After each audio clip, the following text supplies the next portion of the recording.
Good morning, everybody, and welcome to our webinar, The Economic Footprint, the Role of Physiotherapy in the Economic System. It is a real pleasure to have you all with us today, colleagues from across the Europe region. And as said, I am Tim Németh, and I serve as the second vice chairman of the Europe region. Today's topic is both timely and essential. We all recognize physiotherapy's impact on health and well-being, but its economic dimension is less often discussed. So through this webinar, we want to shed light on how physiotherapy contributes not only to people's quality of life, but also to the economy by creating jobs, reducing healthcare costs, and supporting more sustainable health systems. We'll explore these ideas from two different national perspectives, with contributions from our guest speakers from Spain and Austria, who will share insights from recent research and practical experiences. I would like to thank our two member organizations, the Spanish Association of Physiotherapists, AEF, and Physio Austria, who reached out and made sure people involved in the studies are able to present here today.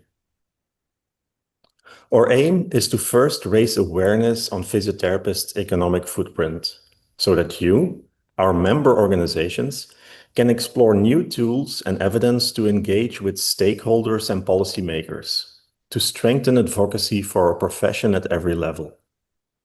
So thank you for joining us this morning and for your ongoing commitment to advancing physiotherapy in Europe.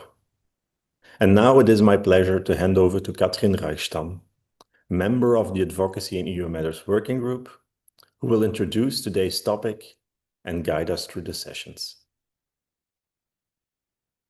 Yes, thank you, Tim, for the opening remarks and introducing my person. I also want to say a good morning to everybody, a friendly hello, and I will thank you for joining us today at this webinar for the economic footprint. What we want to do in the next 1.5 hours, I want to present you in the agenda. So at the beginning, I will try to give you a brief introduction to the topic and will present you the most important basic information on the subject. Afterwards, we would like to give you the opportunity to learn about some good examples, some good studies. And so we have invited two guest speakers, like Tim said before, and they will present the studies to you. And we will start with the colleague from Spain, Pablo Herrera, who will present the most important facts and measurements and parameters and results of their study in Spain in 20 minutes. And after the presentation, and maybe that is a very important information to you, we have a place for Q&F area, about 5 minutes. Please ask your questions to our Spain colleague, because he has to leave immediately after the presentation for another event, and he won't be there later in the discussion session. So please do it immediately after the guest speakers from Spain. We were followed with Constance, and it's the same procedure. After Constance's presentation, we had a short Q&F area, and then we are going in the group discussion when we are talking all together after the presentation of the two guest speakers. So before we can go into the topic, I think it's important to all of you to look at the physiotherapy as a profession. And when we're looking at physiotherapy, we can do it on different points of view, because physiotherapy as a health discipline has an important economic, health, and social impact, whether in the private sector or integrated into the public health system. Physiotherapists generally add value. So what does this mean? It means when we are going under the surface, like the ICE model shows us, physiotherapy means more than only the treatment on patients. and we have to look about what is under the surface, and that physiotherapy adds much more value than in the first visible glance. When we are looking at the role of physiotherapy, we can say there are 3 different roles. That's the role in the healthcare system. Most of you know these roles. We are very important players in the healthcare system.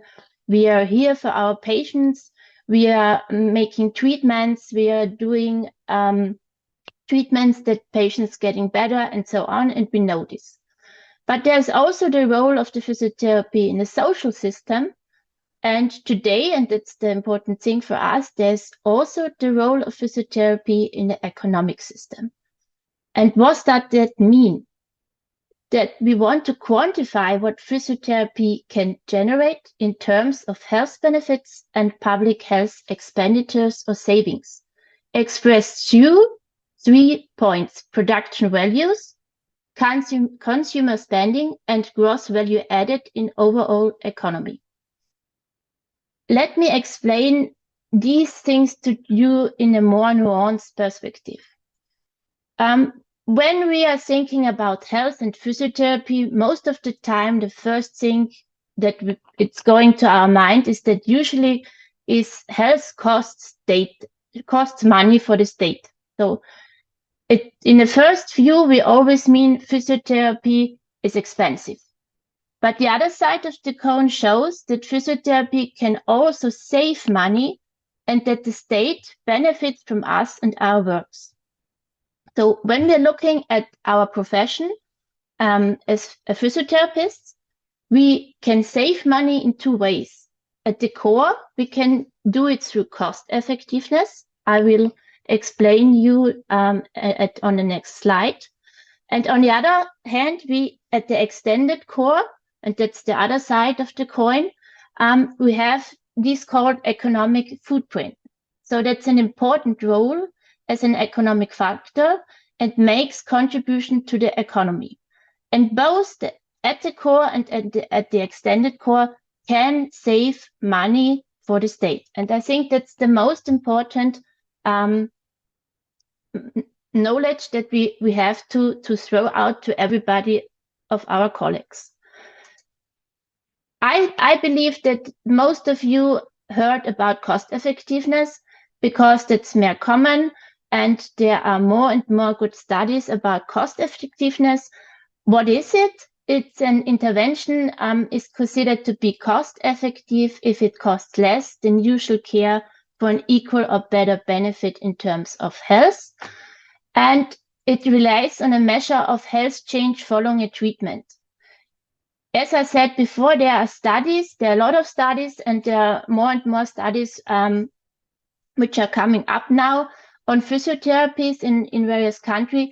They consistently demonstrated the significant cost effectiveness and benefits of physiotherapy interventions, so that the use of physiotherapy can reduce healthcare expenditures by reducing, as examples, number of sick days, speeding up return to work, and managing pain. That's the part of the cost effectiveness in the core. And when we look at the extended core, and that's the main aim of today of our webinar, is what is the economic footprint? And the economic footprint in physiotherapy comprises the quantification of economic effects associated with physiotherapy expressed in contribution to gross value added, employment, and fiscal revenue. Let me explain it to you in a more detailed and deeper side. When you're looking at the economic footprint, you can be seen in 3 different effects. That's the direct effects, the indirect effects, and the induced effects. I will give you short examples on the next slide, but when we have to look at the direct effects, we would say it considers to the value of gross value added or employment generated directly in the company under consideration. When we look at the term of indirect effects, They can be seen when looking at the entire supply and value chain triggered by the purchase of materials and services related to physiotherapy. And the third one, the induced effects, is shown by expenditure of direct and indirect generated income triggered by the entrepreneurial activities. So these can be the three added value effects, how we can mention or how we can generate it economic footprint. I want to give you short examples that you maybe had a better idea what we mean about the three effects. An example for the direct effects is the employment effects. Physiotherapy indicated how many jobs are created through physiotherapists. We have to take various running costs into account, like practice rents, insurance, therapy materials, and training. And we pay taxes, like income tax. When we are looking at the indirect effects, for example, physiotherapists work closely to the local sport shops, medical supply stores, or other healthcare providers, and we do networking with the regional economy and create synergy effects, for an example, for indirect effects. And the third one, the induced effects, is that jobs created or secured generate income that is spent by employees and thereby stimulating final demand, particularly in the retail sector. So I hope that I can give you a short introduction what we want you to know about the economic footprint, and that has three things. So that now you have an idea what is an economic footprint, how physiotherapy affects the economy, like these three effects I've told you before, and why it is important. I think that's the most aim of this webinar, that you as a member organization know about an economic footprint, you know what kind of effects physiotherapy can generate it, and that it is important to engage with policymakers, influence policymakers' decisions, and can acquire stakeholders. Okay, I hope I can give you a good short introductions to jump in this topic, and I will give the voice to our first guest speakers. I hope he is here, Pablo Herrera von Colegio de Fisioterapeutas de la Comunidad de Madrid, and I want to introduce him. Pablo, it's your stage now, and we are very excited that you present us your studies and your results. Good morning, Katrin. Good morning, everyone. Thanks a lot for the invitation. Let's start with it. I'm here on behalf of the Professional Association of Physiotherapists in Madrid, which today we are representing more than 13,000 physiotherapists. So we are one of the biggest association in Spain, and with Catalonia as the other one biggest. And well, you know, our profession in these years has been growing, but we don't have the space, the place where we would like to be in the healthcare system. No?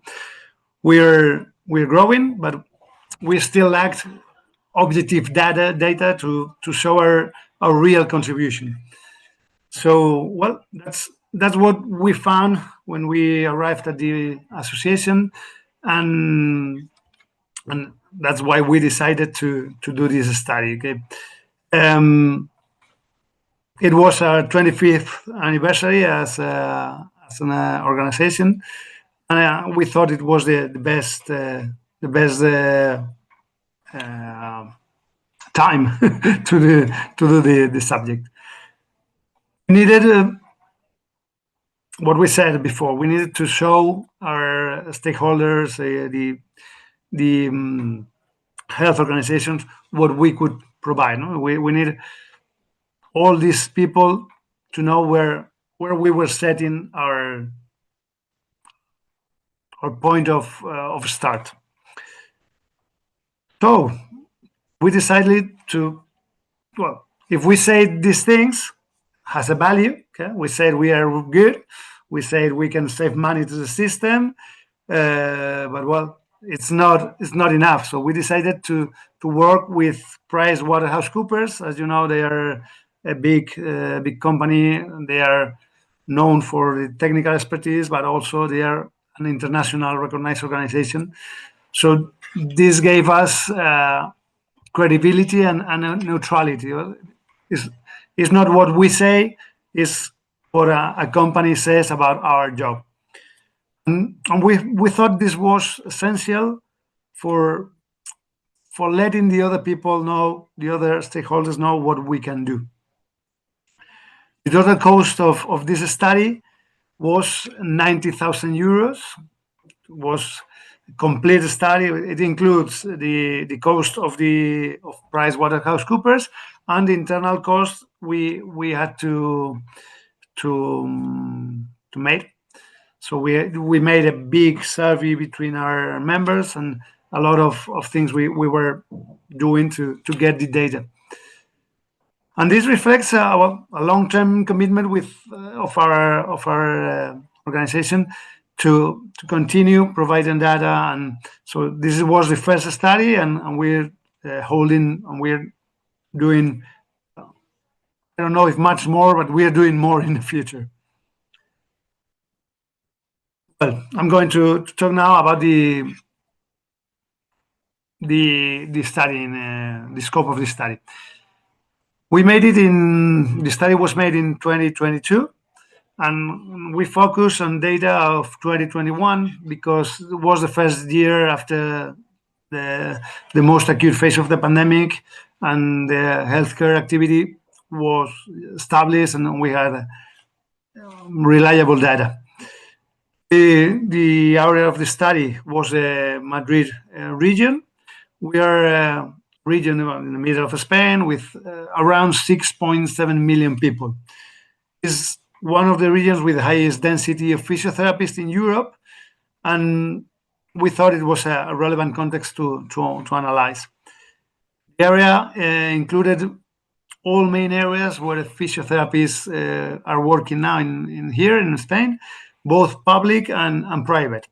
We consider 9 fields of practice. We talked about hospitals, primary care, private clinics, home care, social and elderly care, special education, companies and mutual insurers, researchers, and other non-healthcare, such as wellness sport centers and things like that. The scope allows us to capture. We try to have the full breadth of the profession, beyond the traditional image of the physiotherapy. I don't know if in your countries, but in our country, the traditional image of the physiotherapists was that we were manual therapists only.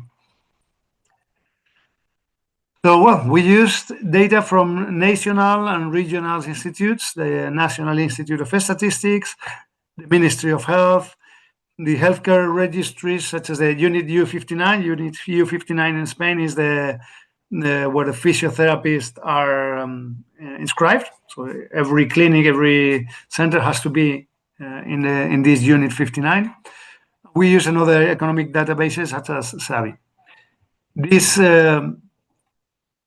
These sources help us to quantify the number of professionals, centers, activity levels, and other economic indicators.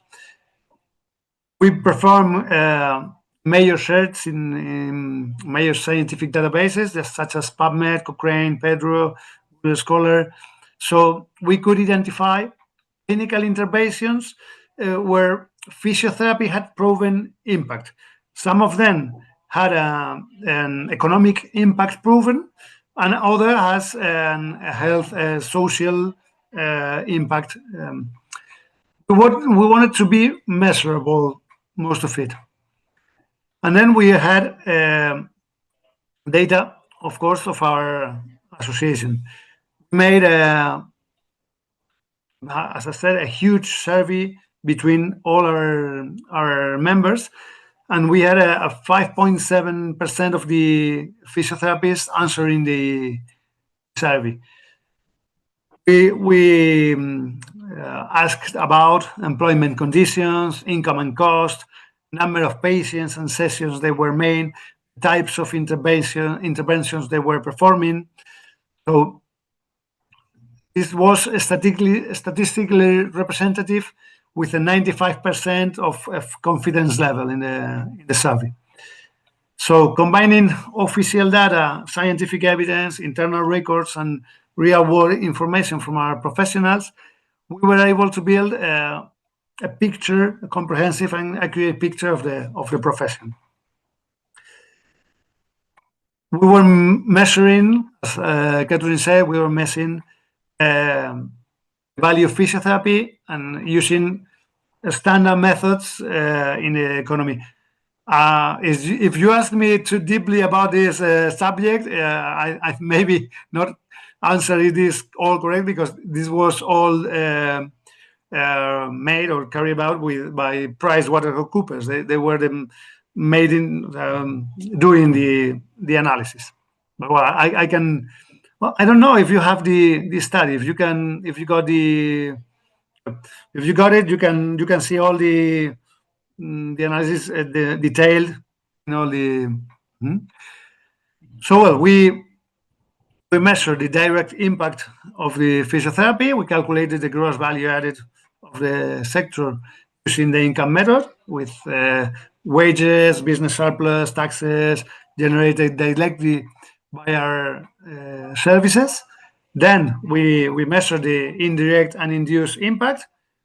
They applied the input-output model of the Madrid regional, and we could estimate the economic activity generated in the supply chain. That was the indirect impact, as Katrin said. The additional activity generated by the spending of employees, the induced impact. And well, this approach is the same methodology they use in the national accounts to evaluate the impact of other industries. And then we measure the health and social impact to understand the health value of physiotherapists, and then we follow 3 steps. We identified eight interventions, 4 with economic value and 4 with strong evidence of health impact. We selected low back pain, carpal tunnel, COPD, cardiac rehabilitation, and older adults and falls. Using the data of the population statistic, they estimated how many patients in Madrid received that interventions and how many sessions they made. We could value the outcomes and the indicators. So we value quality adjusted life years. How we could increase the life years, the quality life in those years, the reductions in pain or disability, the savings for the healthcare system, avoiding surgeries, shortening hospital stays, the lower use of medication, the fewer sick leaves. So I'm going to explain the data. As we could contribute into the GDP in 2021, physiotherapy generated a total of 469 million euros. This represents the 0.22% of Madrid GDP. This was 0.03 in the Spain's national GDP. We are not we are a small part of the society, but well, not so small. The impact, 318 millions came directly from physiotherapy services. 49 millions were generated through suppliers and related industries, and 103 millions were generated through additional spending of employees. That was the induced impact. We show a strong multiplier effect for every euro of EBITDA. The benefit a clinic, a private clinic or a public obtains, that generated 127 euros of GDP. Okay, so physiotherapy stimulates many other parts of the economy. Other way to see this is any euro of direct GDP in our sector generates 0.47 euros in the wider economy. Mm-hmm. We are not a cost of the system. I think we all agree physiotherapy is not a cost of the system. We are a generator of economic value. We have a high return of the investment. So, well, this is one of the key messages we use with the policymakers and healthcare planner. Physiotherapy is not a cost; it's an investment. Talking about the employment impact in Madrid, in 2021, physiotherapy generated 60,151 jobs in Madrid region. As I said, we are in Madrid. We are 13,000 physiotherapists. So this means every physiotherapist is not only working for him. So we are generating jobs. These jobs, these 16,000 jobs, represents 0.52% of the employment in the region. We are not 1%, but well, we'll have 1%. More than one of every 200 jobs in Madrid are linked to physiotherapy. So we have a high job creation per euro invested. So every 1 million euro invested in physiotherapy creates 34.4 jobs in the region. It's a very high ratio compared with many other industries, and that's because we are a labor-intensive and knowledge-intensive profession. We create direct jobs. A clinic in Madrid employs the average people, it's 6 to 7 physiotherapists working in the center. We generate quality and stability of employment. Most physiotherapists in Madrid have stable and long-term jobs. Majority of our professionals are young. We are a young profession. In the average age in our profession is 34.3. I think the study shows. So we are contributing to the sustainability of the workforce in the future. We don't only improve health and save costs, but we create qualified local employment. And that supports the economy in a sustainable way, not only in the present. Beyond the economic value, we also measure the impact, the health impact. So we could demonstrate that the impact the physiotherapy produce has a long-term impact. Sorry if I'm repeating sometimes. I think maybe I'm talking too fast. Well, let me show you the 3 clear and representative examples of the study. Low back pain, which is one of the most common reasons of medical visits and sick leave. According to the evidence, physiotherapy can reduce functional limitation to 50%. So we have less pain, more autonomy, and fewer work absence. In the carpal tunnel syndrome, in many cases, physiotherapy can be used instead of surgery. So lower risk of surgery for the patient, faster recovery, less time off work, and important savings for the health system. That's one of the highest impacts of the study. Just in Madrid, we could save 340 million a year. avoiding surgeries, avoiding interventions in the public health system. Also, in older adults, the prevention of falls, it's, as you know, is one of the main causes of disability. With regular physiotherapy programs, we can reduce falls by 56%. That have a huge impact on quality of life, independence and healthcare costs. So it's not only treatment or intervention, it's prevention, recovery, and quality of life, with measurable results supported by the scientific evidence. In post-COVID and respiratory physiotherapy, in COPD, post-COVID, lung surgery, patients with chronic obstructive pulmonary disease, the impact, the reduce, we can improve about 22% in a quality of life. The breathing capacity increases, the hospital readmissions are reduced, and also the complication after lung surgery are significantly lower. They recover better and health system spends less. In cardiac rehabilitation after procedures such as bypass surgery, physiotherapy helps patients regain functional capacity and return to daily life faster.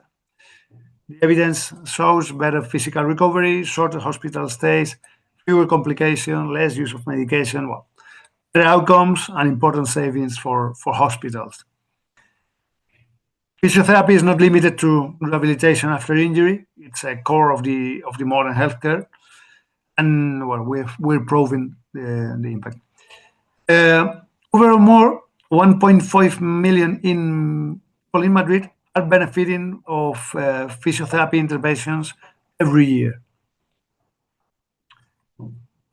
I'm talking now about the, okay, if you need I haven't extracted the exact data of the study because you got it in a, we can later in the questions, if you want, we can focus in some of the results.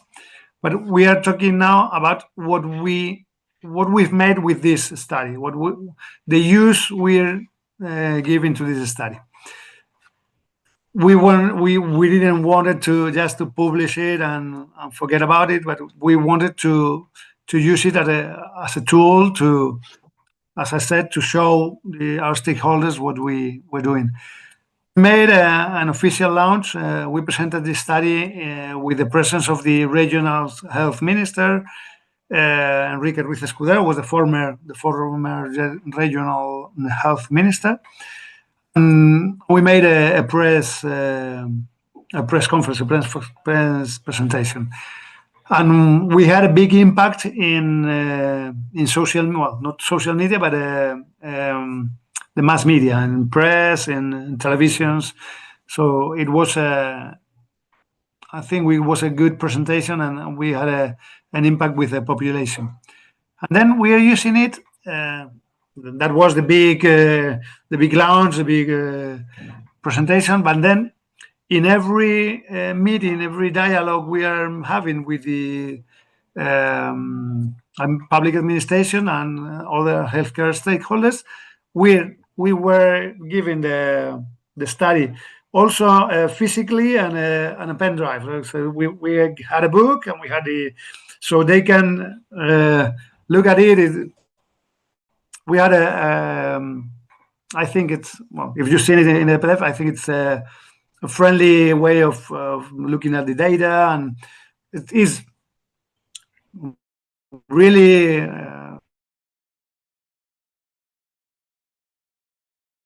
if you get away its information, but it's presented in a friendly way. We use it in also, well, we presented it in Dubai in the International Congress held in 20. Maybe one of the reasons that you asked us to present it here.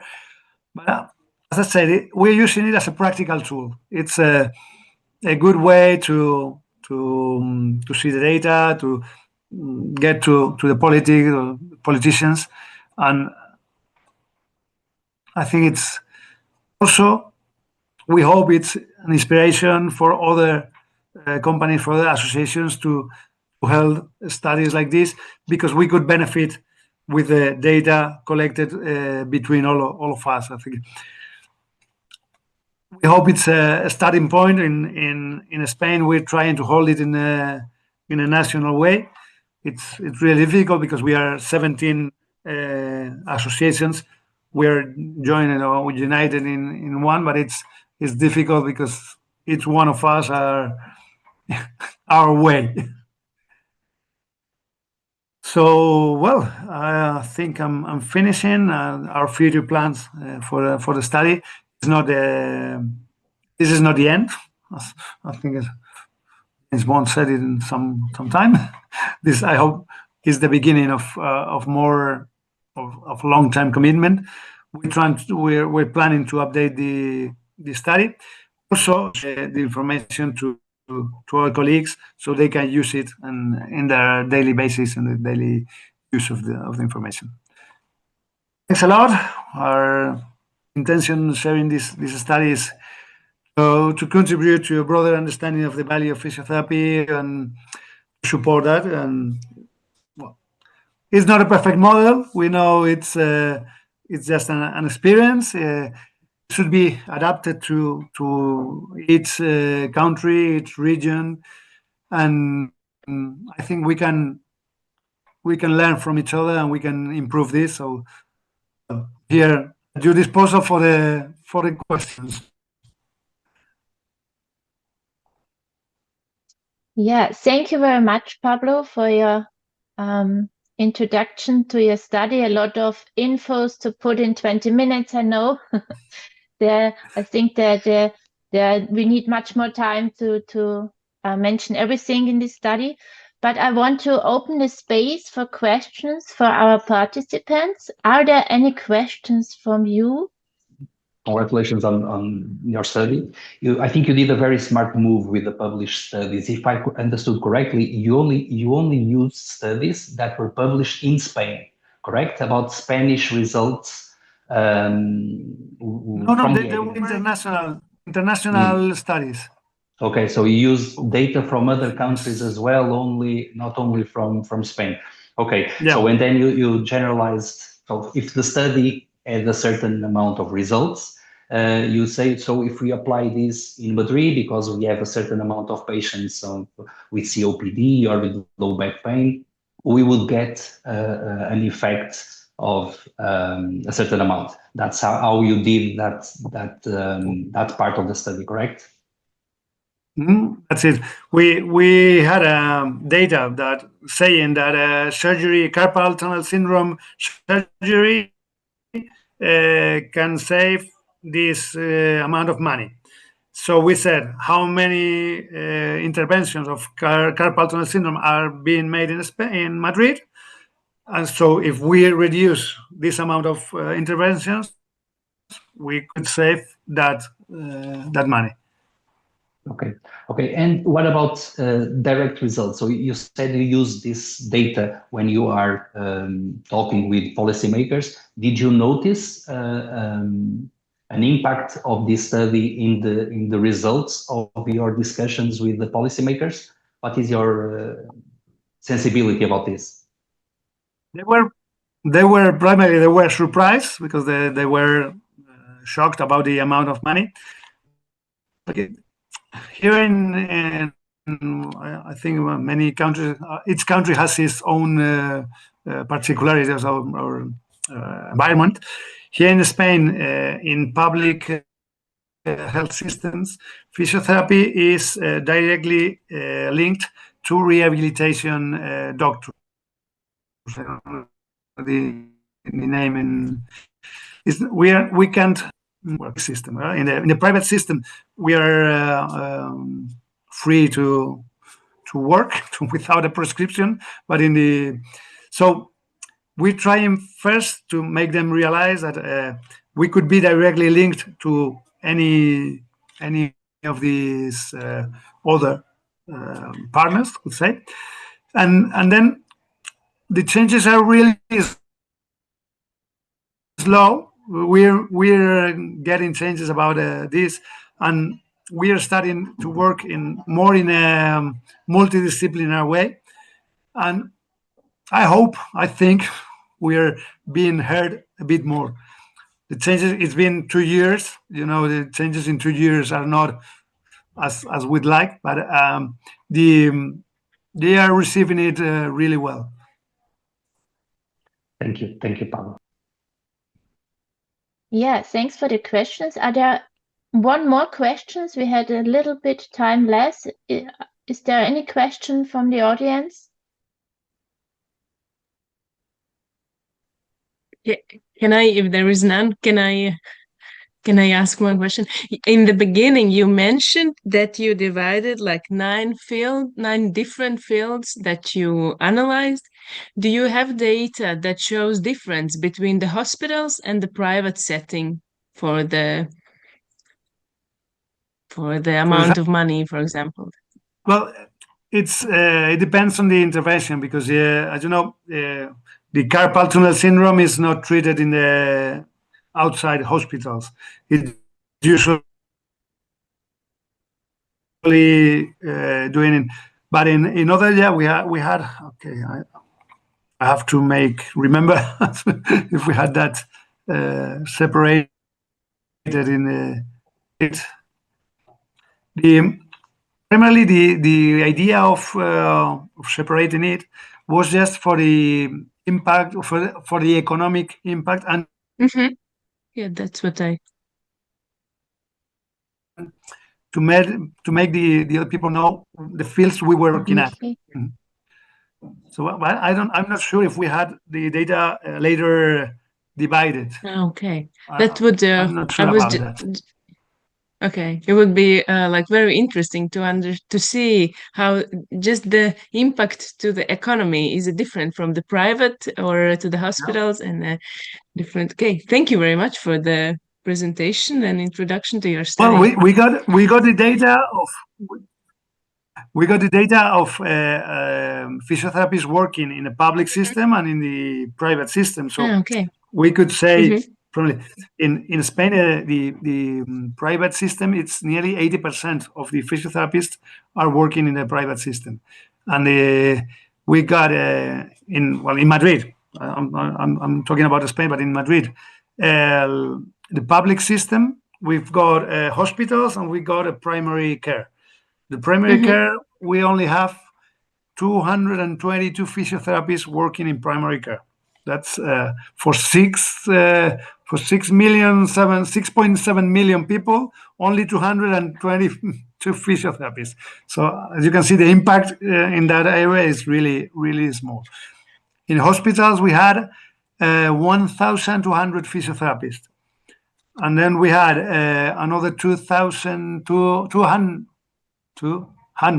physiotherapists working in schools, in public schools.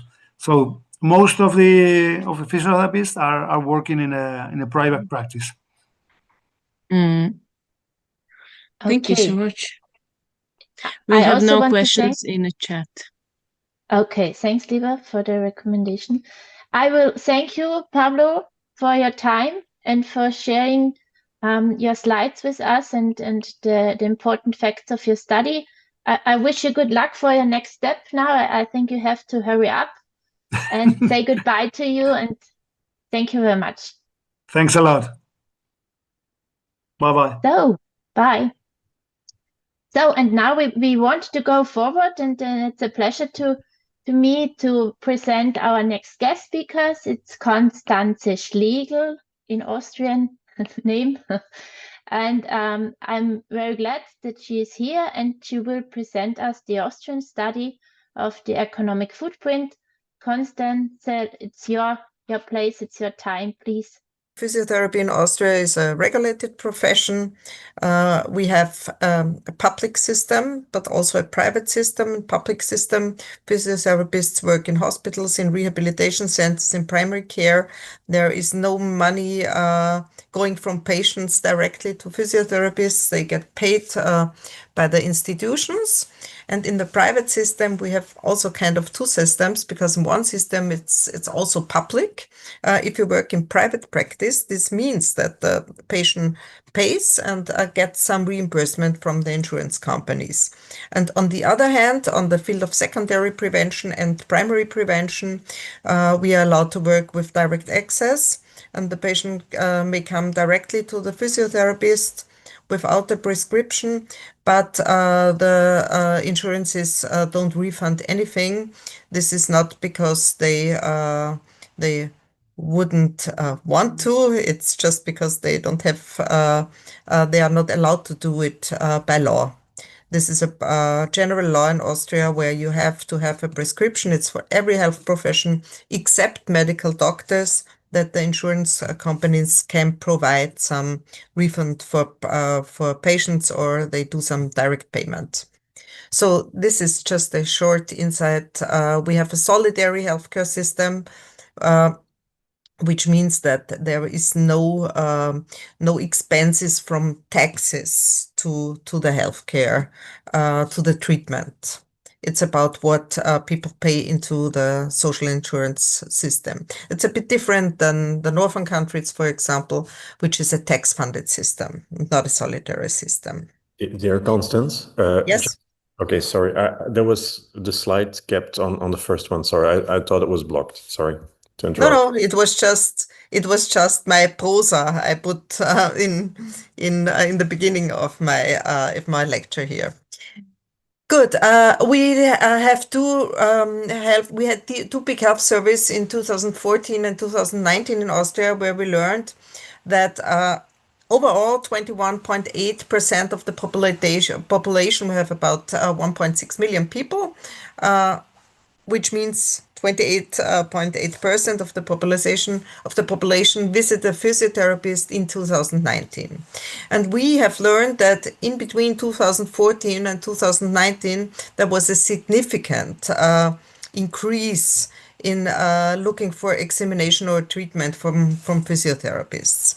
We don't have proper data right now, but we also know already from the data of the social insurance system that there was an even bigger, higher increase since 2020 and 24. And I don't think that it's only because of the growing population over 60. It's also a side effect of the pandemic. And it's also because we have lower rates of staying in hospital, because the time gets shorter when you stay in hospital after an operation, and you also have longer waiting times for rehabilitation, for example.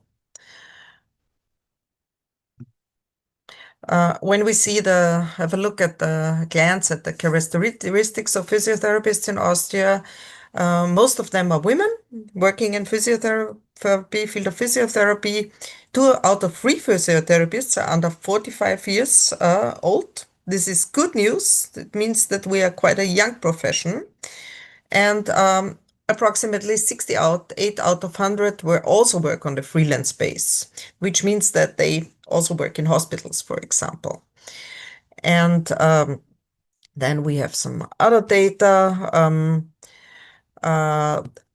The majority of physiotherapists working in private practice are elective therapists, which means that they get some money back. They're allowed to get some money back from the public system. Their patients are allowed to get some money back, the reimbursement. And a good quarter of physiotherapists working in Austria completed the initial professional training in another country. Austria is very popular as a working place to come for people from other countries. We know that from the OECD data, which I'm sure that most of you are quite familiar with. So we also see the age distribution of physiotherapists also in the context of the healthcare system. There you can see how or where physiotherapy work within the age. We see that the younger ones, there's quite a difference to the older ones. but I won't focus on this slide as I want to move on to the economic footprint. We also can see the density of provision in the region of Austria. Austria has 9 federal states, and there's quite a difference. We see that the supply density in the western federal states is higher than in the eastern. Why is that a fact? This is quite interesting because in the western states we have a lot of colleagues coming from Germany, for example. Hello, Minettling, by the way. But also from Switzerland, who come to work in Vorarlberg, which is one of our federal states, and also Tirol. I know this is funny names for everybody who is not familiar with German, but this is how they are called or named. And in the eastern part of Austria, we have a lower density, which doesn't mean that we have less people living there. And most of physiotherapists are working in private practice as elective physiotherapists. This is becoming quite a bit of a challenge because we don't have enough physiotherapists working fully employed in hospitals and rehab centers. And I believe that there will be some limitations from politics in the future because we need to fix that problem. Because it's not good if everybody is going to work in private practice. But I know that, and we don't have enough people in the primary care in hospitals and also in the primary healthcare centers. This is quite similar as we heard from the colleague from Spain before. Yes, what kind of settings do we have? We have employees and freelancers. Freelancers means working in private practice. And we have some data here about individual practices and also group practices, which are allowed in Austria. You can work in group practices. And in the employed areas, we're talking about hospitals, health resorts, rehabilitation centers, inpatient care, but also about teaching. And you can see on the right hand of this slide, in the bottom, that there are also different settings. We do have ambulatories. There, freelance physiotherapists can be employed by other freelance physiotherapists. We have mobile services, people working at the practices of doctors, medical doctors, in universities for sure, in disability care facilities and in other settings, which are growing. Yes, this, I guess this was a slide which surprised me when I saw the outcomes of the study. We saw that, or we can see from that on the left hand, there's not everything on these slides translated in English right now. I will provide that when we pass the slides on for use maybe later on, especially in the graphics. But here it is. The physiotherapists on the left-hand side, it's about physiotherapists who are exclusively employed or self-employed. They don't have a mixed work form. The mixed work form on the right-hand side is physiotherapists on the one hand working in hospital, for example, and on the other side in private practice. And we see from that physiotherapists who are partly self-employed, they have the least proportion of their freelance time on treatment. So the most time on treatment is happening here on the left hand in freelance practice. Physiotherapists who are only working in private practice, they spend the most of the working time on treatment. This is followed by fully employed working colleagues. And then we see that people who are partly employed, they have 60.6% of their working time. And as I said in the beginning of this slide, colleagues, physiotherapists who are working part-time self-employed, they spend the least time on the treatment for the patient. And we see that the time The other percents of the time, they go to administration, which is quite a big part. We will see what artificial intelligence can do for us in the future on this. Maybe we can get some time back for treatment.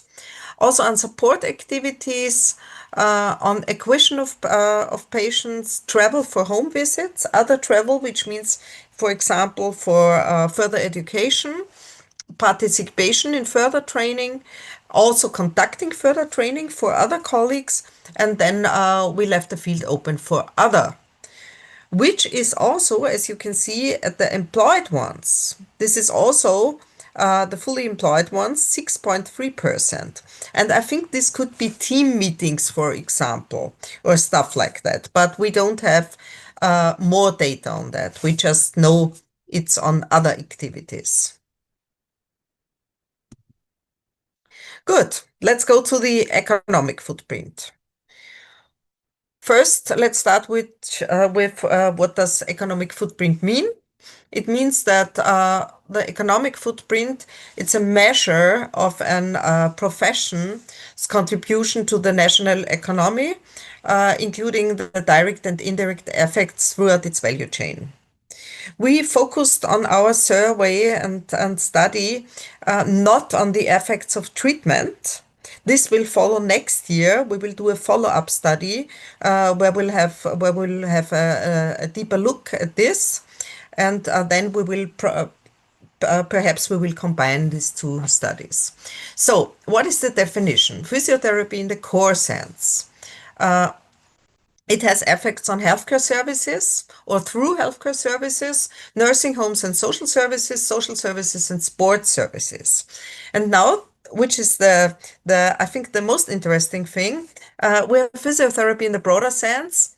It's the manufacturing of goods like clothing for working in practice, shoes, furniture, software, sports equipments, also spending money on insurances we need for working, for being safe there, also for retail, publishing, research and development, also for public administration, and last but not least, for education and teaching. And this, the value creation network, I will provide in English further on within the next days. And you can see there, now maybe some of you do understand, we have the direct and the indirect effects of the value creation network. We also generate income for other professions, and we also provide employment for other professions, but also for our own profession. And there, as we see, these are the outcomes. Physiotherapy in the core sense, as we heard before, the gross value is comparable to the broadcasting companies in Austria, the outcome of the broadcasting companies. And this was amounted to 738.4 million in 2022. And in the broader companies, in the broader sense of physiotherapy, there was also a comparison made to another freelance profession, and this was made to the veterinary services, which is also quite a big sector in Austria. And this was interesting because if we hear the numbers, we are most of the time impressed and say, wow, this is quite a high number. But if we compare it with other fields of work and with other institutions, we can see the greatness of physiotherapy. And this is also a language that politicians and stakeholders understand, because they have a picture in their head. And this is also important for the population and for our patients, because they do understand, wow, the broadcast system, this is really big, and there are a lot of people employed. And as physiotherapy is big at that, we make a big contribution to the value chain. And there we have the employment effects of physiotherapy in Austria. And there we can see we have the total numbers. the manufacture of paper cardboard products made from them. This is what physiotherapy has as an effect on 16,600 employees, also pharmaceutical products and services in sports and entertainment. And if we compare that, you have some names of cities in Austria and villages, and you can see how big they are. And this is also interesting for people living in Vienna. You see at the bottom the 8th district of Vienna, and some of you know that the headquarters of Physio Austria, of my organization, is based there, which has a bit more than 24,600 inhabitants. And we see that the amount of the employment in Austria is directly or indirectly related to this. And we also divide it here between physiotherapy in the, excuse me, I will go back once more, in the core sense and also in the broader sense. Good. You can have some more insight in this in the secondary data, which you will get later on. And we also can see the fiscal effects by the level of origin. The direct tax and contribution revenue from the core of physiotherapy is comparable with twice the amount of the advertising tax in Austria. So we also have a great impact on the fiscal situation. And in the broader sense, we have a comparison with the level of the tourism tax, which is also quite high because Austria is a tourist country. We have a lot of people to come and see the kangaroos. Oh no, we don't have them here. We have Mozart, we have skiing opportunities, we have Kaiserin Sissi, the Castle of Schönbrunn, and many other regions in Austria which are worth visiting. So you can also come and see and make yourself comfortable here. You are mostly welcome. Then we have some data about the fiscal effects by the types of law. And this is interesting because we see that the core message of this is that most of the money goes to the tax about income. This is very high. This is more than the half in both cases, in the core sense and also in the broader sense. And also interesting is who gets money out of these taxes. And there we can see that also the big part is the social insurance institutions, where physiotherapists are insured. And this is also very interesting because the treatment for patients is also paid out of these resources. And the other ones goes to the regions, to the towns, to the cities, and there we have some smaller parts where money out of these taxes goes to. But this is not so relevant. Good. This was the core of my presentation now. I will stop the slides. And if you want to dive deeper into this topic, don't hesitate to ask some questions. And I will be happy to share also the results of the secondary data with you later on, written in the slides.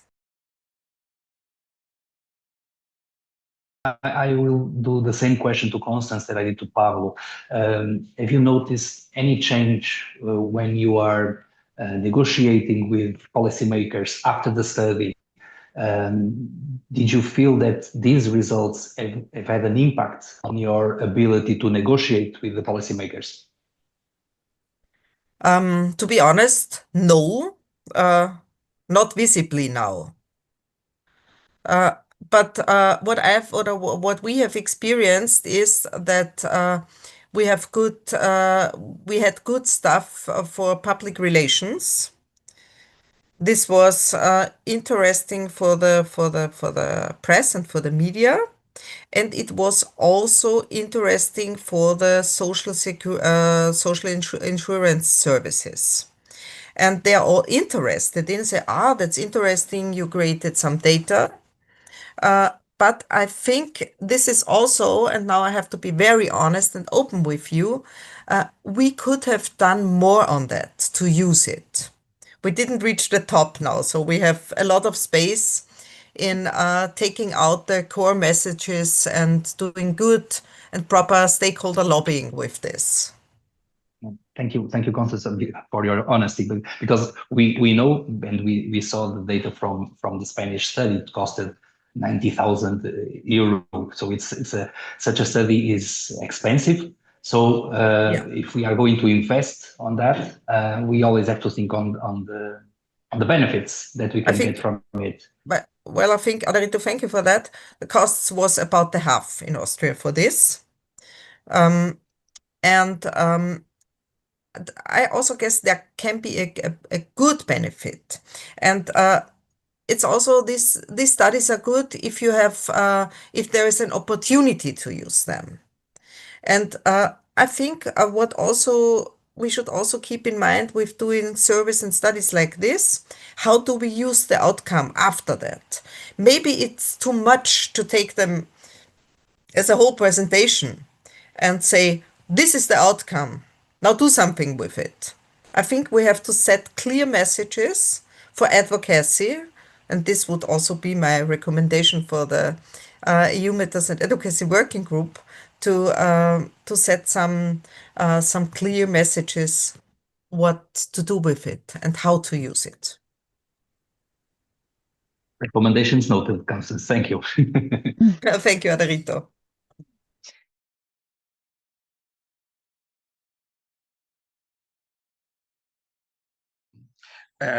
Thank you very much.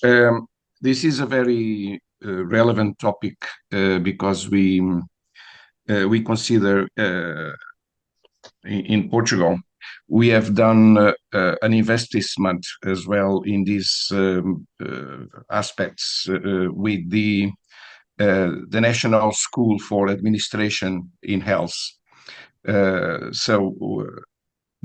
One of the big problems now, the study took 2 years. The results are now on our hands, and we are discussing internally before we send it out exactly because we need to know exactly what are the main messages to take out. One of the problems we found in our study, it is that when we speak about physiotherapy, there are many treatments from physiotherapy that are not only depending on the physiotherapist. There are medical referrals, there are other members in the team and so on. So it's hard to take a direct outcome or a direct relationship between the results and physiotherapy. Our study in Portugal, we will let you know further, is only under 5 clinical pathways, and the methodology is more near the Spanish one than the Austrian one. One of the questions we have asked is how much it costs to make a comparison. What are the results comparatively with the costs? The calculation of the costs are based in the system of payment of treatments in Portugal, which are indexed to a model of physical medicine rehabilitation. And so it is it is divided by, if you do an ultrasound, it costs X. If you do a mobilization, it costs X, and so on. So it has been hard now to compare with the full session of a physiotherapy, for instance, in private practice, where the physiotherapist is not paid by acts, but by the session. So we are tackling some difficulties on explaining the results, and above all, not to make abusive conclusions on the data. So I think we need to share more the methodologies and share more the way how we are doing and how we can say that it is physiotherapy when other sciences or other health professions are involved as well in the same care. Thank you.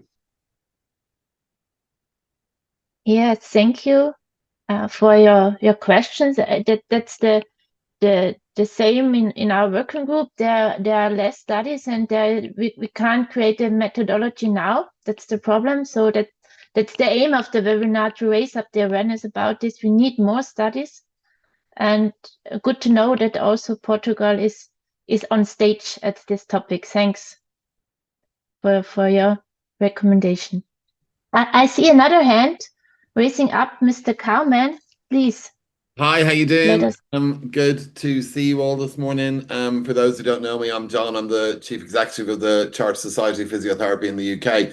We have just completed a cost-benefit analysis of physiotherapy for our publicly funded services. So that is the NHS. So specifically looking at what is the benefit that is derived from physiotherapy. And we've done it using what we call over here a Treasury Green Book proofed methodology. So that is one that the Treasury Department of the government will accept as robust. So we use Markov modeling. We used quality adjusted life years, so QALYs as we call them here.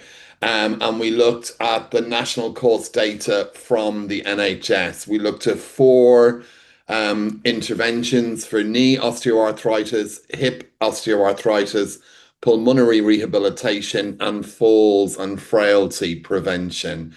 And the figures are compelling. So the 2 top ones are in osteoarthritis with a cost-benefit ratio of over 30 to 1. So for every pound invested, the benefit is over 30 times that. It's approximately 8 times that for pulmonary rehabilitation and approximately twice that for falls and frailty. But on those 4 conditions alone, we estimate a benefit to the system over 5 years of approximately £12 billion.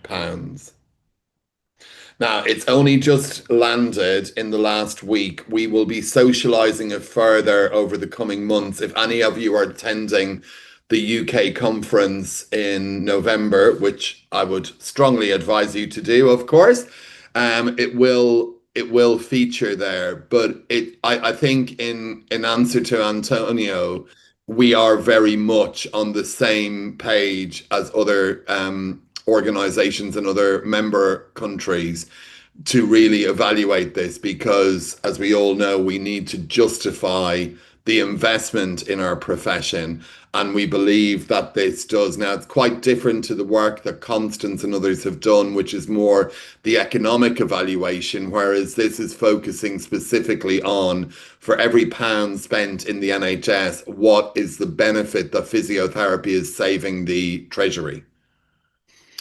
So in due course, we're very happy to share that. I'll make sure the team liaise with ITOR and others, but I think it's also another very compelling study on the impact and the benefit of physiotherapy. Yes, thank you.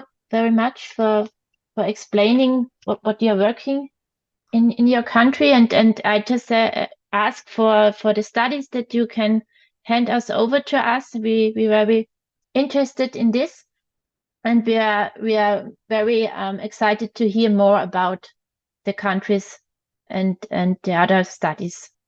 Yeah, there's another hand, Mr. Paulsen from Denmark, please. I hope I pronounced the name correctly. Oh, you can just call me Michael, that's fine.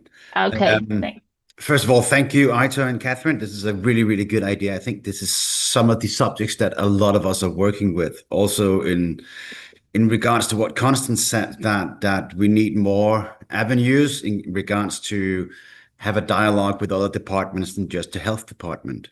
And I think the economic footprint is essential for this. Also, I can just barely speak for the Nordic countries here, but I think our health departments are increasingly being influenced by Canadian Choose Wisely agenda. So you're looking at cost cutting in regards to which treatment get you more value for money. And this is something I think is going to have an impact all across Europe. And we're looking into this as well. So therefore, the economic impact becomes even more important. In regards to Denmark, we are, as many of you others have been dealing with, we're trying to get direct access and have almost succeeded. And we have sort of been, in regards to this, been doing calculations on how much do we save in time for doctor referrals, because doctors are generally a bit more expensive than physiotherapists. And also, earlier treatments, earlier return to work. And those are difficult calculations, so to speak. But hopefully in early 27, we will have sort of the final sort of reports. And when that is final, I will be sure to share it with you. But what we're really looking for is reduction in pharmaceuticals. We have a lot of evidence and research that says that we can save a lot of money in pain medication, but we haven't had any sort of large studies, large RCT studies, for good reason, where we actually see on a national impact how much we save. So if any of you are sitting in with anything like that, please do share. Yes, anyway, thank you for a great idea for a webinar. Thank you. Yeah, thanks, Michael, for your answers and for your questions. I think before I go on in the last questions to the audience, I want to let you know what we are planning, what are our next steps, because we want to raise up the awareness. And so we want to start a campaign. Yes, it maybe will start at December, beginning of December. And we want to let also not only the member organization, but every physiotherapist in Europe that we have an important role in the economic system, and we have to know about this, and that we are saving money for the state. And so we want to start the campaign to raise up the awareness. That would be our next steps. And for us, maybe for the last questions of this webinar, is important to know how can we as a working group do to support you to get furthermore in these topics, what we can do for you, and what do you need from us? Is there anything that is blinking up in your head that you say, yes, that is a point that we want to know from you as a working group, of what we have to do for you, that you can go better in this topic or go furthermore in this topic? Yes, please. It is difficult. I think one of the questions Constance already raised in the chat, and we plan to create a database for the information that there is around the Europe, that we can put it in one folder and it's available for all the MOs. So the ones who do research, get some information, can put it in, and the other ones who are looking for it can use it or somehow get the inspiration of what to do next. But yes, please let us know what else we could do. Yes, it's maybe a question that we have to think a little bit after this webinar. If there are any questions coming up, please mail it to us. Yes, it could be helpful for our working group to plan the next steps. And if there are no more questions from the audience and from you, we want to end this webinar promptly at 11:15. So I will thank you for joining us, for your time. I hope you get new ideas, you get new opportunities on the view on our profession. We want to work forward at this, and we will let you know about our next steps and when we create something what could be useful for you as a member organization. Thank you very much.